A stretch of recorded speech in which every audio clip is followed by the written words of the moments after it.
أصابتهم مصيبة قالوا إنا لله وإنا إليه راجعون۔ کیا نصیب پایا ہے شب جمعہ راہ کربلا میں بسر ہو رہی ہے، حسین پر روتے رلاتے جا رہے ہیں۔ ایک عجیب چبھن ہوتی ہے اگر حسین کا ذکر نہ کر سکے۔ ہمارے عزیز برادر جناب میر حسن میر صاحب مہمان نوازی فرماتے رہے اور خود ذکر جناب علی اکبر مجلس میں نہ کر سکے تو یہ ہوا کہ رات کیسے گزرے گی، بے چین رہیں گے۔ حسین کا چہلم سال میں ایک بار آتا ہے، اچھا اگر چہلم منا لیا گیا ہوتا تو شاید اتنی تڑپ نہ ہوتی، مگر چہلم منانے والے تو قید میں تھے۔ حسین کا چہلم کون بناتا؟ تو یہ اہتمام مجلس کیا گیا تاکہ چند لمحے جو بعد میں آئے وہ بھی رو لیں اور ذاکرین پڑھ لیں۔ مجلس تو تمام ہو چکی ہے مگر مجھے حکم ہوا تو 2 جملے پڑھوں گا اور مجلس کو تمام کر دوں گا۔ پہلے بیٹی کی مصیبت پڑھی، پھر گیسوں والے کی مصیبت پڑھی، تکلم بھائی نے انیس کے مرثیے کے بند پڑھے۔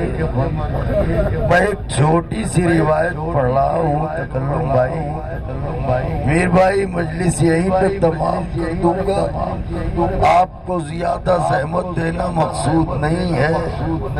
جی بھر کے رلا چکے میر بھائی آپ کو، حالانکہ حسین پر رونے سے کہیں دل بھرتا ہے۔ 14 صدیوں سے زہرا رو رہی ہے، کبھی روتی بھی نجف سے کربلا، کبھی کربلا سے نجف۔ رمضان کی 21ویں آتی ہے تو نجف سے کربلا۔ میرے لال حسین دل کو سنبھالے رہنا، عاشورہ آتا ہے تو کربلا سے نجف۔ میرے والی میرا حسین ذبح ہو رہا ہے۔ آوازیں بلند ہو گئی تو مجلس کو تمام کروں تو تذکرہ تو تقریباً ہو گیا، مگر یہ قرآن مصائب، میں نے قرآن مصائب جان بوجھ کے کہا ہے۔ قرآن وہ ہے جس میں ہر خشک و تر موجود ہے، قیامت تک پڑھا جائے قرآن کا مضمون ختم نہ ہوگا، قیامت تک پڑھے جائیں ان کے مصائب ختم نہ ہوں گے، کیونکہ فرماتے وہ ظلم پچھتائے گا جو مجھ پر نہ ڈھایا گیا ہو۔ یا ابن شبیب ان کنت باقیا علی شیء فابکی علی جد الغریب۔ شبیب کے بیٹے دنیا کی کسی غریبی پر رونا آئے، میرے جد حسین پر رویا کر۔ تصور کیجئے کیا کیا ظلم ہوئے ہوں گے۔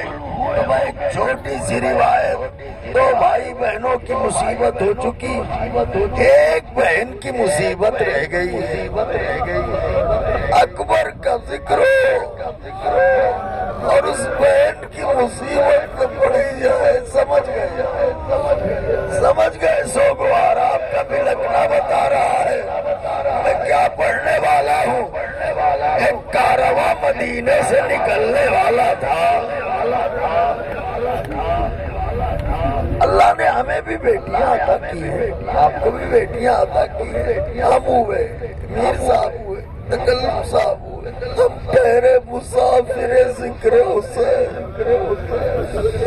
ہم کبھی اس شہر کبھی اس شہر، کبھی آپ نے بلایا کبھی آپ نے بلایا، آؤ آؤ میرے گھر غریب کی مجلس ہے، آؤ آؤ میرے گھر حسین کا جشن ہے۔ تو ہم تو سفر میں رہتے ہیں، تو جب بچیاں چھوٹی ہوتی ہیں یا بیٹا چھوٹا ہوتا ہے تو اگر اسے آہٹ مل جائے کہ بابا باہر جا رہے ہیں تو باپ کی گود نہیں چھوڑتی بچی، اگر محسوس کر لیا ہو تو پھر روایت پڑھے تو میر بھائی میسم میاں علی میاں، جب مجھے کہیں جانا ہوتا تھا تو میں ان سے کہتا تھا کہ دیکھو بچوں کو لے کے تم ذرا باہر نکل جاؤ تاکہ ہم، اور ہمارا بیگ جو تیار ہوتا تھا بچوں سے چھپا کے، یہ سب کے ساتھ ہوتا ہے۔ سورہ کم سن ہے، اس پر بیمار ہے، حسین اکیلے نہیں جا رہے، گھر خالی ہو رہا ہے، سورہ سے چھپا چھپا کے سامان سفر تیار ہو رہا ہے، مگر ہے تو حسین کی بیٹی، اسی گھر میں رہتی ہے سورہ۔ ایک دن رات کے وقت پھوپھی کے پہلو میں آ کے بیٹھی اور آواز دی، پھوپھی اماں مجھے بتاؤ بابا کہاں جا رہے ہیں، بابا کا ارادہ کہاں کا ہے؟ اے بیٹی بابا سفر بجانا چاہتے ہیں، پریشان نہ ہو۔ کون کون بجائے گا پھوپھی اماں؟ تیاریاں تو بڑے زور و شور سے، اب بیٹھ متر دیکھیے بیٹھی ہے پہلو میں سورہ، تو ادھر زینب بھتیجی کو بتا رہی ہیں بیٹی تمہارے بابا پھوپھی اماں اور کون؟ تمہارے بھیا علی اکبر، پھوپھی اماں اور کون؟ تمہارے چچا عباس، پھوپھی اماں اور کون؟ ارے تمہارے بھائی انو محمد، پھوپھی اماں اور کون؟ تمہارے بھائی قاسم، پھوپھی اماں اور کون؟ علی اصغر، پھوپھی اماں اور کون؟ ہم، پھوپھی اماں اور کون؟ بھابی رباب، بھابی لیلا، ارے سکینہ، اصغر۔ علماء فرماتے ہیں کہ ہر نام کے بعد سغرا ایسے تڑپ کے پوچھتی تھی کہ جیسے پھوپھی اماں اب میرا نام لے، اب میرا نام لے، اب میرا نام لے، مگر نام اصغر آ گیا، نام سغرا نہ آیا۔ پھوپھی اماں تم بیمار ہو بیٹی، تم گھر میں رہو، تم جب ٹھیک ہو جاؤ گی بابا آئے تمہیں خود لے کے جائے گی، جواب سغرا سبیہ مجلس تمام ہے، تم جب ٹھیک ہو جاؤ گی بابا خود آئیں گے یا اکبر کو بھیجیں گے تمہیں لے کے جائیں گے۔ میں ایک مرتبہ سغرا روئی اور رو کے پھوپھی کو دیکھ کے کہا پھوپھی اماں مجھ سے نہ چھپا، بابا واپس آنے کے لیے نہیں جا رہے۔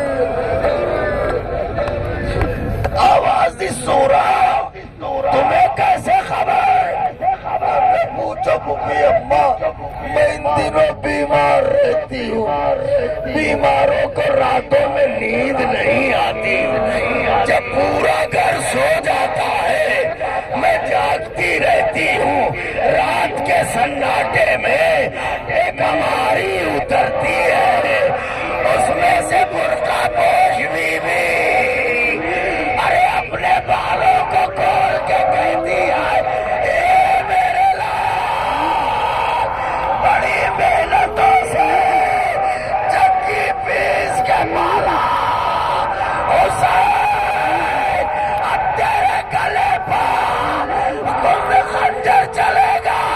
پھوپھی اماں ارے میرا بابا واپس جانے کے لیے نہیں، واپس آنے کے لیے مدینے سے نہیں جا رہا ہے،